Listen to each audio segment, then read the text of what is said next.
बिहार में कुछ भक्त लोग कुंभ का मेला नहाने को जा रहे थे, कुंभ का स्नान करने को जा रहे थे। छोटे से गांव था, बनिए लोग थे। बनिए लोग दुकान पर बात कर रहे थे कि परसों चलेंगे, ऐसे ऐसे चलेंगे, ऊंटों पे चलेंगे, घोड़ों पे चलेंगे। तो चमार जो था उसने भी बात सुन ली। उसने कहा मैं भी चलूंगा यात्रा को। बनियों के साथों चमार हो लिया, स्नान किया, पंडा से संकल्प कराया। पंडा ने कहा कुछ न कुछ छोड़ के जाओ, तो किसी ने कुछ छोड़ा, किसी ने कुछ छोड़ा। चमार ने कहा कि अब मैं बोझा न ढोऊंगा, अब मैं अपने सिर पर कोई बोझा न रखूंगा, आज से मैं ये सौगन ले जाता हूं। अब हमाली नहीं करूंगा, अब वजन नहीं उठाऊंगा, बोझा नहीं ढोऊंगा, मजूरी न करूंगा। लौटा, अपने राज्य में पहुंचा। एक दिन बेगर कराने वाले आ गए सिपाही, उसको बोला ये उठाओ। उसने कहा मैंने तो बोझा उठाना छोड़ दिया है, मैं कुंभ के मेले में कसम खा कर आया। चलो दुकानदारों से पूछवाएं। गए दुकानदार के पास, सिपाही को लेकर के, देखो मैं बोझा ढोना छोड़ के आया। बोले बोझा ढोना तो छोड़ के आया, लेकिन चमार का धंधा तो छोड़ा नहीं। चमार का धंधा नहीं छोड़ा तो तब तक चमारी, जब तक तू अपने को चमार मानेगा तब तक तेरे को फुटपाथ पे रहेगा, और चमार मानेगा तब तक बेघर करना ही पड़ेगा। ऐसे ये जीव कुंभ का मेला नहाए, मंदिर में जाए, कसम खाए, ये लूंगा, ये छोड़ूंगा, ये पकड़ूंगा, ये माला करूंगा, लेकिन अपने को देह मानना, अपने को चर्म वाला मानना जब तक रहेगा तब तक इसको बेघर कराई जाएगी। जन्मो, मरो, माता के गोद में आओ, रो, हंसो, मार खाओ, इकट्ठा करो, फिर एक झापट पड़ी, छोड़ दिया, सब बेगारी। सारा जीवन मजूरी किया, एक मौत ने बेगारी कर दिया। सारा जीवन हम बेगारी करते हैं, मौत के बाद भी फिर नए जन्म में बेगारी करते हैं। जब तक अपने को चमार मानते रहोगे और शरीर के फुटपाथों में रहते रहोगे तब तक बेगारी कराने वाले तुमको पकड़ के कराएंगे ही। इसलिए अष्टावक्र कहते हैं कि इस बेगारी से बचना हो तो यदि देह पृथकत्व, यदि देह से अपना पार्थक्य आ जाए और आत्मा में हम प्रत्यय आ जाए तो मुक्त होना, सफल होना इतना आसान है कि महाराज जितना कंगाल होना आसान है उतना ही शहंशाह होना आसान है। रात को स्वप्न आए, सुबह जागो, सपने को देखो कि जैसे स्वप्न आया था, सच लग रहा था, बीत गया कलम। ऐसे ही जगत स्वप्न है। कल की बात आज स्वप्न है, बचपन की बात अभी स्वप्न है, युवावस्था की बात स्वप्न है, शादी की रात स्वप्न हो गया, जनेऊ के दिन स्वप्न हो गया, बीमारी के दिन स्वप्न हो गया, तंदुरुस्ती के दिन स्वप्न हो गया। ये पूरा जीवन स्वप्न हो जाता है। मेरे गुरुजी जब अंतिम श्वास ले रहे थे शरीर से, तो शरीर में ऐसा कुछ योग्यता नहीं थी शरीर की कि वो कुछ बोलने के काम आ जाए। फिर भी टूटे फूटे शब्दों में कहा कि देखो दिसी बेन, सब सुपनो थियो, सुपनो दिसी छड्यो। 93 साल का सपना देख लिया। तो ऐसे ही बारीकी से कभी कभी बैठो कि आपको थोड़ा सूक्ष्म विचार करोगे तो पता चलेगा कि सब सपना है। और सपने के जगत में हम कितना बोझा लेकर घूमते हैं, कितना जटिलता लेकर घूमते कि ये करना है, आવું तो करવું જ પડે, આવું તો દેખાવ રાખવો જ પડે, અહીં તો જવું જ પડે, આજ બેસતો વર્ષ એટલે ફલાણે ત્યાં નાક રગડવો જ પડે, ફલાણે ત્યાં આમ જવું પડે। પણ ભાઈ તું પોતાના ઘરે તો આ એક દાડો, મારે ગામે જવું પડે, દુકાને જવું પડે, પેઢીએ જવું પડે, આશ્રમમાં જવું પડે, તિજોરીમાં જવું પડે, બેંક વાળાને ત્યાં જવું પડે। અરે ભાઈ ત્યાં આખો જીવન જાત છતાંય શાંતિ નહીં મળે। એકવાર તું પોતાના ઘરમાં તો આય, अपने स्वरूप में तो आकर देख, फिर बैंक वाले तेरे पीछे घूमेंगे। ओम ओम ओम ओम ओम ओम ओम ओम ओम ओम। चीन में एक प्रसिद्ध फकीर हो गया नरोलम्मा। उसके शिष्य ने कहा कि गुरुजी क्या करूं? बोले कुछ करना नहीं है। नरोलम्मा ने कहा कुछ करना नहीं है, केवल डूब जा। गुरु ऐसा कहकर चुप हो गए। शिष्य समझदार रहा होगा। शिष्य गुरु के तरफ निहारता निहारता निहारता अपने श्वासों को देखता देखता देखता देखता देखता खो गया। कुछ ही घड़ियों में चेहरा खबर दे रहा है कि पूरा डूबा हूं। डूबना कोई पानी में डूबना नहीं है, कोई रुपयों में डूबना नहीं है, अपने आत्मा में डूबना है। जब शिष्य डूबता हुआ गुरु को दिखता है तो गुरु का हृदय भी और छलकता है। देखते देखते वो सत्य की खबरें दे रहा है। आंख उठाकर अब देखता है तो पहले जिस वक्त आंख बंद की थी तो अज्ञानी था, और अभी जो आंख खुली तो ज्ञान को उपलब्ध होकर आया। ये कठिन नहीं है, केवल जम जाए बस।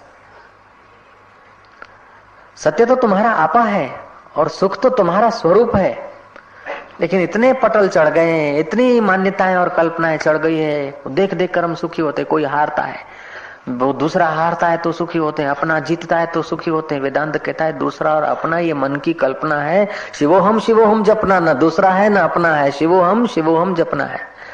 लेकिन इसी आवेग में, इसी उत्साह में, उसी में हम आज सैकड़ों रुपए की टिकटें लेते हैं, वाह वाह करते, ये वो करते। इतना आदमी बिखर गया है और बिखरने में उसे मजा आता है, क्योंकि बिखरने की आदत है।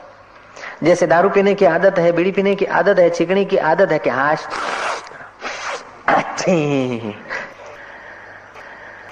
तो तुम जब परमात्मा को प्रेम करते हो तो तुम्हारे ब्लड में भी वो प्रेम के वाइब्रेशन होते हैं, तुम्हारे निगाहों में भी होते हैं, तुम्हारे इर्द गिर्द भी होते हैं।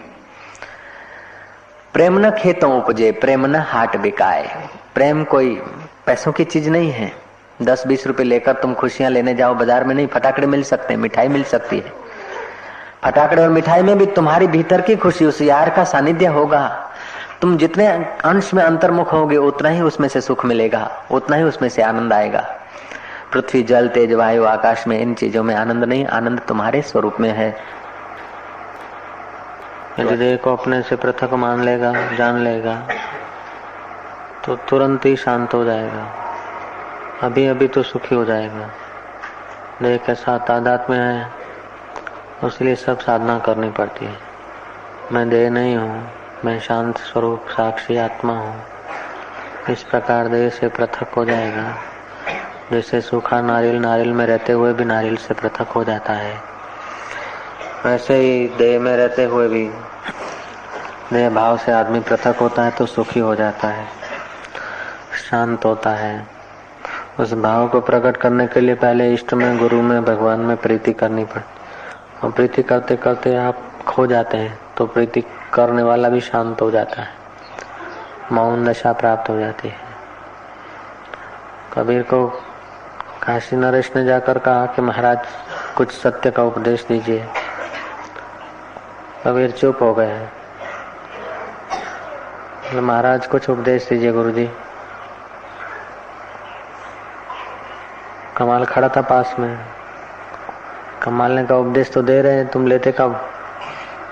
तुम ले नहीं रहे हो। नरेश कहता मैं समझ नहीं पा रहा हूँ। कबीर ने कहा फिर ध्यान करो। धीरे से बोलकर कबीर शांत हो गए, ध्यान की मुद्रा में बैठ गए। नरेश ने कहा मैं समझ नहीं पाया। जोर से कहा कि चित्त को शांत करो। बोला और कुछ विस्तार से कहो। कबीर ने कहा अब सत्य, ज्यों ज्यों हम बोलते गए त्यों त्यों सत्य खोता गया। ज्यों ज्यों हम बहिर्मुख हुए त्यों त्यों सत्य का उपदेश न रहा। अब तो केवल चर्चा रही, सत्य की अनुभूति खो गई। आदमी जितना अंतर्मुख होता है, जितना मौन होता है, उतना वो सत्य के करीब होता है। जितना शांत होता है, मौन होता है, उतना परमात्मा के करीब होता है। तो अष्टावक्र महाराज कहते हैं न तुम विप्र आदि को वर्णो, नाश्रमी नाक्ष गोचरा, असंगोसी निराकारो, विश्व साक्षी सुखी भवा। तू श्रमी भी नहीं, आश्रमी भी नहीं। श्रम को मर्यादित करने के लिए आश्रम बनाए जाते हैं। तू श्रमी नहीं है, तू श्रम करने वाला भी नहीं है और आश्रम वाला भी नहीं है। ब्राह्मण, क्षत्रिय, वैश्य, शूद्र ये वर्ण वाला भी नहीं है। ब्रह्मचर्य, वानप्रस्थ आदि तुम आश्रमी नहीं है। संन्यास आश्रम, गृहस्थ आश्रम, तू आश्रमी भी नहीं है और वर्ण वाला भी नहीं है। असंगोसी निराकार हो, तू असंग है, निराकार है। निराकार सत्ता का तो चमत्कार अभी वैज्ञानिक लोग देख रहे हैं। कुछ पशुओं पर प्रयोग किए थे। खरगोशी को ले गए पनडुब्बी में, समुद्र में। खरगोशी ने बच्चे दिए थे, बच्चों को दूर रखा और शायद इस वातावरण का असर हो जाएगा तो इस वातावरण से तो दूर, लेकिन पनडुब्बी में, समुद्र में रख लिया उसकी माँ को, और यंत्र फिट कर दिए गए हैं। बच्चों को जब सताया जाता था तो माँ अशांत हो जाती थी, बच्चों को जब गर्दन दबा दी जाती थी तो माँ नितांत अशांत बेचैन हो जाती थी। ऐसे कई बार कई खरगोशियों को पनडुब्बी में ले जाते थे, तो बच्चों को जब पुचकारा जाता है, प्यार दिया जाता है तो माँ भी आनंदित रहती है, और बच्चों को जब अशांत किया जाता है तो माँ भी बड़ी परेशान होती है। तो देश काल का फासला पशुओं के चित्त में भी नहीं लगता, तो परमात्मा या गुरु या साधक के चित्त में देश काल का फासला कैसे हो सकता है। तो जो परमात्मा है, अस्तित्व जो है वो भी तुम्हारा माता पिता वही है। तो जैसे बच्चा परेशान होता है तो माता पिता बेचैन हो जाता है, तो अस्तित्व जो है, ईश्वर जो है, तुमको परेशान नहीं करना चाहता है। तुम यदि परेशान हो तो अपनी कल्पनाओं के कारण हो, तुम्हारे नासमझी के कारण, कुसंग के कारण। तुम यदि खिन्न हो, दुखी हो तो मान्यताओं के कारण। अष्टावकर बोलते हैं, न तुम विप्रादि को वर्णो, न श्रमी न क्षमो गोचरा, असंगो असि निराकारो, विश्व साक्षी सुखी भवा। कृत उपासक है, यदि श्रद्धालु है, अधिकारी है, तो इन वचनों से महावीर ने कहा, श्रावक लोग सुनने मात्र से तर जाते हैं। श्रावक माना जिस अधिकारी है, अधिकारी श्रोता सुनने मात्र से सत्य को उपलब्ध हो जाता है। अष्टावक्र इतनी ऊंची बात कर रहे हैं कि उस करना कुछ नहीं है, केवल चित्त की विश्रांति पाना है। चित्त की विश्रांति मोक्ष है, चित्त की चंचलता बंधन है। बुद्धि फल अनाग्रह, जिद्दी लोग जो है ना, उनको परिश्रम करना पड़ता है। जक्की और जिद्दी, जितना जक्की स्वभाव है, जिद्दी स्वभाव है, उतना ईश्वर से हम दूर हैं। और जितना सरल स्वभाव है, वाह वाह साईं, वाह गुरु, तेरी मर्जी, तेरा बाणा मीठा लागे, उतना ही हम शांति को उपलब्ध होते हैं। सिंध में जो लोग रहते थे और विदेश में जाकर कमाते थे, उनको सिंधवर्की कहा जाता था। सिंधवर्की खूबचंद के बारे में सुना जाता है कि वो खूबचंद अपनी पत्नी, माँ बाप छोड़ के विदेश में कमाने गया। खूब धंधा रोजगार में बरकत रही। 2 साल में एक बार आया, फिर 2 साल में आया, ऐसे करके उसको एक बेटा हो गया। एक का एक बेटा। खूबचंद अपने कमाने के लिए विदेश चला गया और उसके बेटे को निमोनिया हुआ और वो चल बसा, मर गया। पत्नी ने उसको खबर न दी। खबर देने से वो बेटा तो लौटेगा नहीं, पति जहाँ होगा वहाँ बेचैन हो जाएगा। पत्नी ने बेटा मरने की खबर नहीं दी।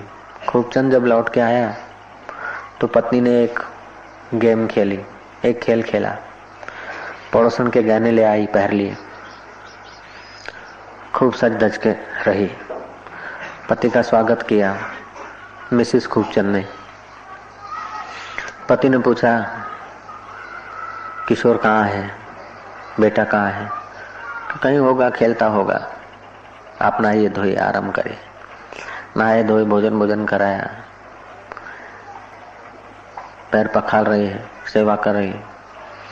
बोलते देखिए गहने कितने सुंदर हैं, और पड़ोसन के लाई हूँ और वो मांग रही है, मैं उसे देना नहीं चाहती हूँ। पति बोलता कि पगली, किसी की अमानत है, उसको देने में क्या, ऐसा क्यों करती, तेरा स्वभाव क्यों बगड़ गया? बोले नहीं, वो मांगती तो है रोज रोज, लेकिन मैं देना नहीं चाहती उसको। जा दे, पहले वो काम कर दिया। उसने बोला नहीं नहीं, ये तो गहने मेरे हैं। पति ने कहा खूबचंद ने कि बोलती है पड़ोसन के हैं, मैंने तो बनाया भी नहीं दिए, तेरे कैसे हुए? पड़ोसी की चीज है, तुम्हारी तो नहीं है, उसमें अपनापन क्यों करती है? ऐसी क्या मूर्खता, जा दे आ। लंबी चौड़ी बातचीत के बाद वो सचमुच दे आई। बोला कि जैसे वो गहने पर आए थे ना, मैं अपना मान रही थी तो बेवकूफ थी, ऐसे ही वो 5 भूतों का पुतला जो था ना किशोर, वो 5 भूतों का था, वो 5 भूतों में चला गया है, और मेरे को दुख होता है तो मैं बेवकूफ हूं ना। पति बोलता है अच्छा, तूने चिट्ठी नहीं लिखी? बोले चिट्ठी इसलिए नहीं लिखी कि शायद आप वहां दुखी हो, ऐसी बेवकूफी की चिट्ठी क्या लिखना। पति ने कहा ठीक है, बात तो सही है। 5 भूतों के पुतले बनते हैं, बिगड़ते हैं 5 भूतों में। किशोर का आत्मा तो अपना आत्मा एक है, आत्मा की कभी मौत होती नहीं और शरीर कभी शाश्वत टिकते नहीं है, कोई बात नहीं। वो निर्दयी नहीं है लेकिन समझदार है। तो अनुचित प्रसंग में, मोह के प्रसंग में, अशांति के प्रसंग में यदि तुम कृत उपासक हो, तुम्हारे पास कोई समझ है, तो अशांति के प्रसंग भी तुम्हें अशांति न देंगे। अष्टावक्र कहते हैं, न तुम विप्रो विप्रादि को वर्णो, न आश्रमी नाक्ष गोचरा, असंगो असी निर्विकार निराकारो, विश्व साक्षी सुखी भवा। जैसे तू शरीर का साक्षी है, ऐसे मन का, बुद्धि का साक्षी है, सुख और दुख का साक्षी है, ऐसे ही संसार का साक्षी है। धर्मा अधर्मो सुखम दुखम मानसानी न ते विभो हो। ये सुख और दुख, धर्म अधर्म, पुण्य पाप, ये सब मन के भाव हैं, उस विभु आत्मा के नहीं। सुख के भाव, धर्म के भाव, अधर्म के भाव, ये सब मन में आते हैं। तू मन भी नहीं है तो ये भाव भी तू नहीं है, तू विश्व साक्षी है।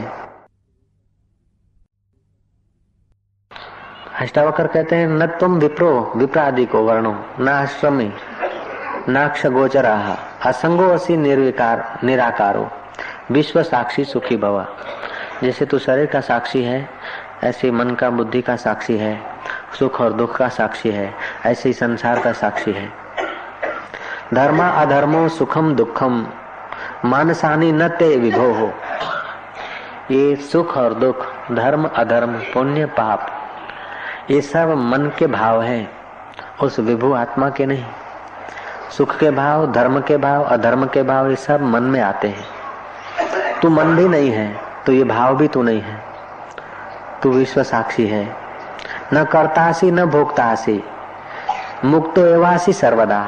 ऐसा नहीं कि तू काल मुक्त होगा, परसों मुक्त होगा। चुंडाला अपने बच्चों को ये उपदेश देती थी, न कर्तासी न भोक्तासी, शुद्धोसी बुद्धोसी निरंजनो नारायणोसी। तो जो मूढ़ अपने को बंधन में मानता है वो बंध जाता है, और जो अपने को मुक्त मानता है वो मुक्त हो जाता है। तो अष्टावक्र बहुत ऊंची बात कह रहे हैं। बुद्ध तो 7 कदम चले, बाद में कहा कि मुक्ति हो सकती है, संसार दुख रूप है, दुख से छूटा जा सकता है। 7 कदम चले, बाद में 8वें कदम में कुछ सत्य की बात कही। लेकिन अष्टावक्र तो पहले ही शुरू से ही सत्य कह देते हैं। न पृथ्वी न जल न अग्नि न वायु, ये 5 भूतों का पुतला तो नहीं है।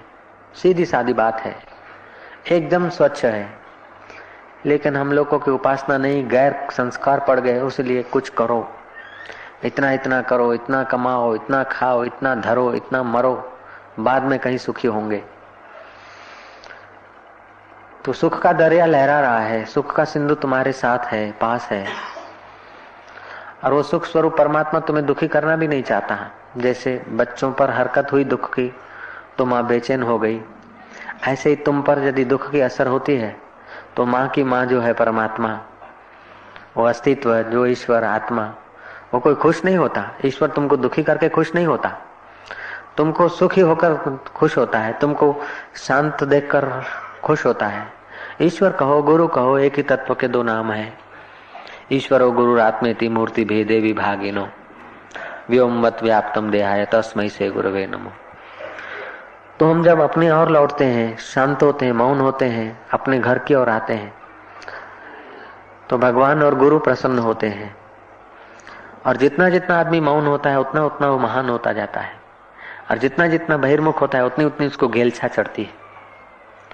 फिर कुछ करके, कुछ देख के, कुछ पाकर, कुछ खोकर आदमी सुखी होता है। वो सुख टिकता नहीं है।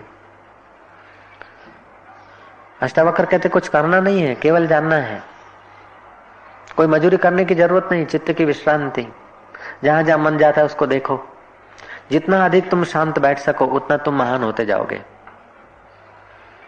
कीर्तन करते करते देहाध्यास को भूलना है, जब करते करते इधर उधर की बातें को भूलना है। जब इधर उधर की बातें भूल गए तो जब भी भूल जाए तो कोई हरकत नहीं, शांत भवा, सुखी भवा। विष्णु की पूजा में आता है शांताकारम गगन सदृशम मेघवर्णम शुभांगम लक्ष्मीकांतम कमल नयनम। सच पूछो तो विष्णु भगवान को मेघवर्ण क्यों कहा? व्यापक चीज हमेशा मेघवर्णी होती है, गगन सदृश होती है। समुद्र का पानी नीला दिखता है, आकाश नीला दिखता है। ऐसे जो परमात्मा है, जो विष्णु है, जो सब में बस रहा है, वो व्यापक है, इसलिए इसको नीला वर्ण कह दिया। शिव जी का चित्र, विष्णु का चित्र, कृष्ण का चित्र, राम का चित्र नीलवर्णी बनाया इस देश के जानकारों ने। सच पूछो तो परमात्मा किसी वर्ण का नहीं है, लेकिन उस परमात्मा की व्यापकता दिखाने के लिए नील वर्ण की कल्पना की गई।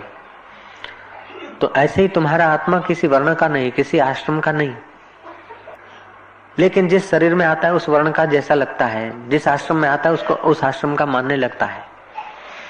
ऐसा मानते मानते दुखी सुखी होता है और जन्मता मरता है। जब मान्यता बदल जाए तो आदमी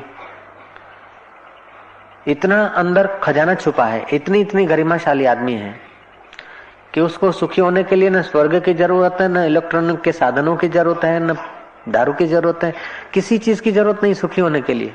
शरीर जिंदा रखने के लिए पानी की, हवा की, रोटी की जरूरत है, लेकिन सुखी होने के लिए किसी वस्तु की जरूरत नहीं। और मजे की बात है कि बिना वस्तु के कोई सुखी दिखता ही नहीं। जब सुख आती है कोई वस्तु तो सुखी होता है। वस्तुओं से सुख नहीं मिलता है, वस्तुओं से तो केवल बेवकूफी बढ़ती जाती है। अभी 4-5 दिन बच्ची थी अंदर, कोई वस्तु नहीं थी, मुंबई के फ्लैट नहीं थे, मकान नहीं थे, रेडियो नहीं था, कुछ नहीं था, 2 टाइम रूखा सूखा भोजन मिल जाता था, बैठ जाते थे शांत। बता दिया था कैसे ईश्वर की ओर वाला पुस्तक पढ़ता रहना। वो पढ़ती रही ईश्वर की ओर वाला पुस्तक योग वशिष्ठ। कह दिया था कि शांत होने के अभ्यास करना। तो यहाँ आई, वो जो शांति सुख मिला तो एकदम इतना भाव में भर गए कि पैर दबा रहे। फिर शांत शांत होते वो भाव भी शांत हो गया और एकदम पड़ी रही। तो पड़ी रहने में कोई बाहर के लोग नहीं जानेंगे कि कितना सुख मिलता है, लेकिन जब चित्त अंतर्मुख होता है, जो शांति मिलती है और जो एक बार सुख की, परमात्मा के सुख की झलक मिलती है, तो फिर जगत के पदार्थ आकर्षित नहीं कर सकते।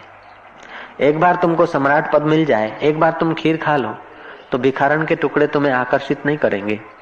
एक बार तुम सम्राट बन जाओ, राजाधिराज, तो फिर पटावाला की नौकरी तुम्हें आकर्षित नहीं करेगी। ऐसे ही मन को एक बार परमात्मा का सुख मिल जाए, सीधे सीधे मिले, जानकर मिले या अनजाने में मिले, एक बार ध्यान का सुख मिल जाए, एक बार परमात्मा का मौन होते होते परमात्मा शांति का सुख मिल जाए, तो फिर मन तुम्हें धोखा नहीं देगा। मन का स्वभाव है, जहां उसको झलक मिल जाती है उसी का चिंतन करता है, उसी के पीछे तुमको दौड़ाता है। तो जगत में जो झलकें मिलती है वो अज्ञानवश इंद्रियों के द्वारा मिलती है, इसलिए अज्ञानवश बेचारे जीव भागे जाते हैं। जब सत्संग के द्वारा, पुण्य प्राप्ति के द्वारा, गुरुओं की कृपा के द्वारा जब आत्मा की झलक मिलती है तो जगत की पूरी जो सुख भोगे हैं, जो झलकें, वो व्यर्थ हो जाती है।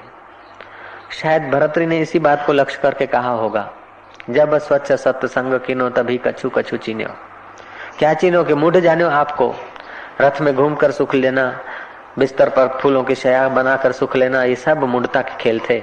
सुख तो मेरे आत्मा में यूं ही भरा था। तो सुख को सब चाहते हैं और सुख जितना जितना अंतर्मुक्ता से मिलता है उतना उतना आप महान होते जाते हैं। और बहिर्मुक्ता से सुख का एहसास होता है, चिदाभास। एक सरोवर है, उसमें जो लहर उठी उसका नाम चिदावली,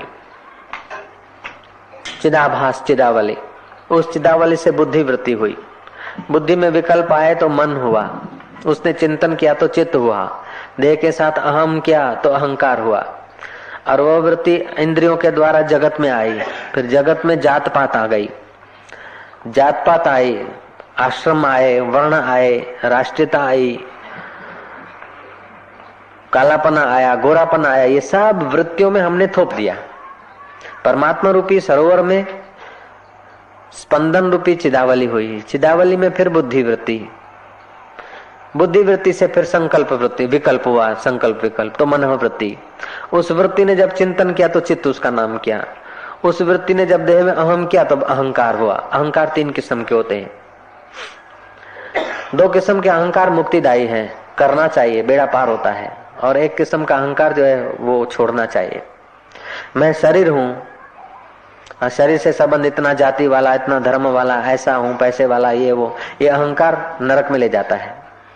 देह को मैं मानकर, देह के संबंधियों को मेरा मानकर, देह से संबंधित वस्तुओं को हमारा मानकर जो अहंकार है, ये शुद्र अहंकार है, शुद्र चीजों में माया है, ये नरक में ले जाता है। दूसरा है कि मैं भगवान का हूं, भगवान मेरे हैं। जैसे वो निभाड़े की बात बताई थी ना, प्रहलाद ने देखा कि वो कुम्हार निभाड़े में आग लगाकर चिल्ला रहा है, रो रहा है, प्रार्थना किए जा रहा है। प्रहलाद ने पूछा क्या कारण है, क्यों रोते हो, क्यों प्रार्थनाएं करते हो? कुम्हार ने कहा कि बिल्ली के बच्चे दो निभाड़े के बीच जो मटका था ऊंधा, उसमें रखे गए थे, बिल्ली ने रखे थे, मैं निकालना भूल गया और चारों तरफ आग लगा दी। अब मेरे बश में नहीं है कि उनको बचाऊं। आग बुझाना मेरे बश की बात नहीं, आग चारों तरफ लपटे ले रही है, मेरे बश में नहीं उन बच्चों को जला दूं, लेकिन अस्तित्व चाहे, परमात्मा चाहे तो उन्हें जिंदा रख सकता है। उसलिए मैं चिल्ला रहा हूँ, पश्चाताप भी करे जा रहा हूँ और उसको प्रार्थना भी किए जा रहा हूँ कि मेरी बेवकूफी को तू नहीं देखना, तू अपनी उदारता को देखना, मेरी नादानी को मत निहारना, तू अपनी करुणा को निहारना, उन बच्चों को तू बचा ला, तू चाहे तो बचा सकता है। उभर गया प्रार्थना से, अनजाने में देहाध्यास से खो गया, मटके पक गए, जिस मटके में बच्चे पड़े थे वो भी पक गया, लेकिन बच्चे कच्चे के कच्चे रहे, जिंदे के जिंदे रहे। मुकम करोति वाचालम, वो ईश्वर चाहे तो क्या नहीं कर सकता, वो तो सतत करता है। नहीं तो कलयुग का आदमी, घोर कलयुग का आदमी और अहमदाबाद में रहने वाला, हमारा क्या पुण्य है, हमारी क्या अकल है, हमारी क्या समझ है, फिर भी वो प्रेरणा करके ऐसी जगह पर लिए जा रहा है। अस्तित्व चाहता है, परमात्मा चाहता है कि आप सदा के लिए सुखी हो जाओ, इसीलिए तो तुमको यहां लाने की प्रेरणा देता है। तुम्हारी अकल और होशियारी से तो हम लोग कर करके थके हैं, उसकी बार बार करुणा हुई, हमने बार बार ठुकराई, फिर भी वो थकता नहीं है, हमारे पीछे लगा रहता है, जगाने के लिए कई आयाम करता है, कई तकलीफें देता है, कई सुख देता है, कई प्रलोभन देता है, संतों के द्वारा दिलाता है। बोले आशाराम बापू ने आशीर्वाद दिया, ये दिया, मैं क्या देता हूँ, मेरे पास ये होता तो फिर मेरा कुछ नहीं, मैं कुछ आशीर्वाद देता नहीं। परमात्मा तुमको अपने तरफ बुलाने के लिए आशाराम के द्वारा कुछ कह देता और हो जाता होगा।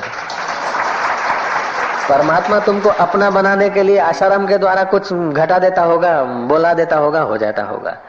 तो ये अस्तित्व ही तो करता है, परमात्मा ही तो करता है, परमात्मा की सत्ता से तो हो रहा है।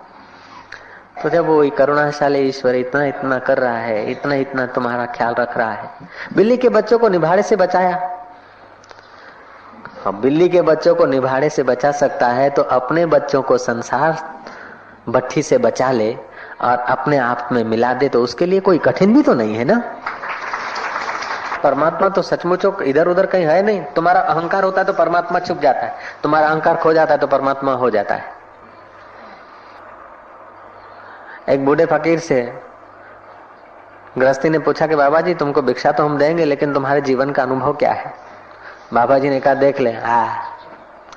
बाबा जी ने मुंह फाड़ा तो दांत नहीं, अजीब घुमा के देखा है, बोले यही अनुभव है मेरे जीवन का। बाबा समझे नहीं, बोले देख दांत कड़े हैं तो गायब हो गए और जीभ नरम है तो अभी तक है, जो कड़ा है वो जाता है। ये मेरे जीवन का अनुभव है। जो अकड़ है, जिसमें कड़ापन है, अकड़ है, वो जल्दी मारे खो जाता है, मर जाता है। अकड़ वाले सब गायब और जिसमें अकड़ नहीं है वो अंतिम तक रहती है।